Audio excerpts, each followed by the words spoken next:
19 cantons, le compte est bon. Nous voici à Entrelacs pour Aix-les-Bains 1 avec Nathalie et Florian. Bonjour. Alors, bonjour Antoine, bonjour. Bienvenue chez vous. Bienvenue chez moi. Ouais.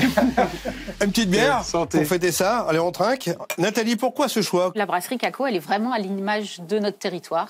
Jeune, dynamique, plein d'animations initiées par la brasserie Caco et puis de l'agriculture en effet avec du circuit court, avec du bio. Des vraies valeurs savoyardes. Des vraies valeurs et du puis, territoire. une valeur familiale puisque ça s'est fait avec le frère. On va ça. peut-être visiter la cuverie, Antoine. Avec plaisir, je vais vous montrer tout ça, comment tout est fait et à tout de suite.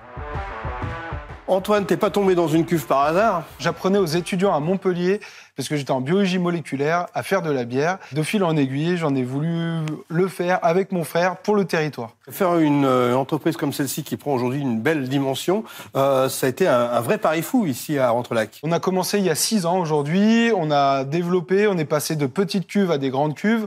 Et c'est là où toujours le département nous a soutenus dans nos idées de progression, idée justement aussi de valoriser notre territoire ici et ailleurs.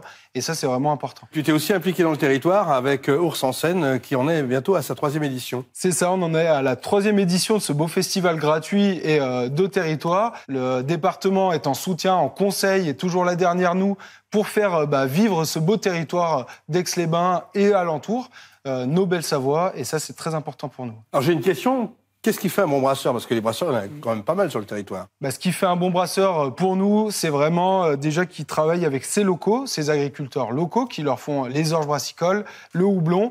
L'idée, c'est de travailler aussi sur un cercle restreint et territorial.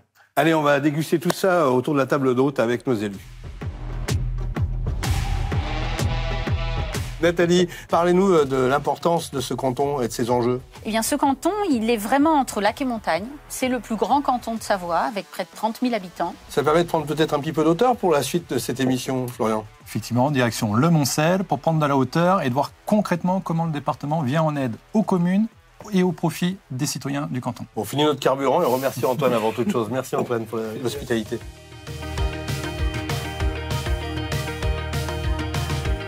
Nous voici arrivés à Bonport, au Moncel, où on découvre cette aire de jeu que le département a cofinancée.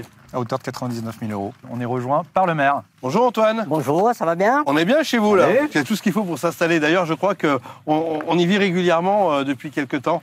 On vit en famille ici. C'est fédérateur, ce projet.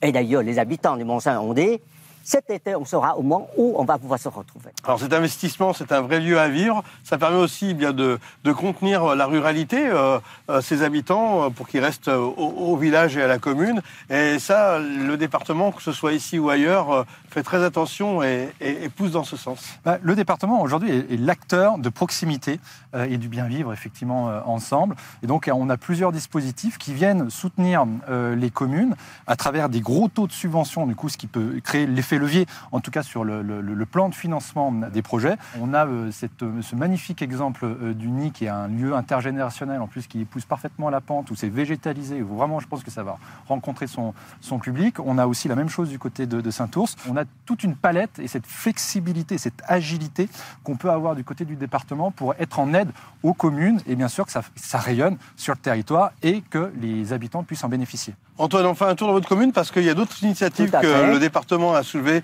ces derniers temps. On en parle tout de suite. C'est aussi un canton qui contient 3 collèges et c'est pas neutre pour ce territoire. Tout à fait. Sur le canton d'Aix-1, nous avons 3 collèges, Garibaldi, Grésy, Albins. Le département a lancé un grand programme de rénovation, de restructuration, voire même de construction de différents collèges en Savoie, avec une ambition très pertinente en termes de développement durable. De rappeler aussi que la restauration scolaire, c'est également une compétence du département pour les collèges, avec un prix du repas à 3,20 € qui est le même depuis 2013. Donc c'est une vraie volonté du département d'accompagner les familles par rapport à leur pouvoir d'achat, bien sûr. Et puis, c'est aussi une politique volontariste à l'endroit des collégiens, avec un plan montagne, avec des plans ski, avec de la culture, où là, le département met vraiment le curseur assez loin et c'est souvent salué pour cet accompagnement qu'on donne à nos collégiens. Florian, nous sommes dans un vrai havre de paix qui est quand même sur un axe stratégique entre Annecy et Aix-les-Bains. Donc au niveau de la mobilité dans un milieu rural comme celui-ci, il faut aussi des moyens et des ambitions. C'est stratégique, effectivement. Le département, historiquement, on va dire, investit pour le vélo. Et puis là, on va accélérer, puisqu'on va adopter d'ici quelques jours un plan vélo qui sera doté de 60 millions d'euros, où très concrètement, on va faire une bande cyclable montante de Grésy-sur-Aix à Saint-Ours, qui manquait, en tout cas, c'était le maillon faible, entre guillemets, en connexion domicile-travail. On est aussi sur la gratification de covoiturage, sur du soutien au parking de covoiturage.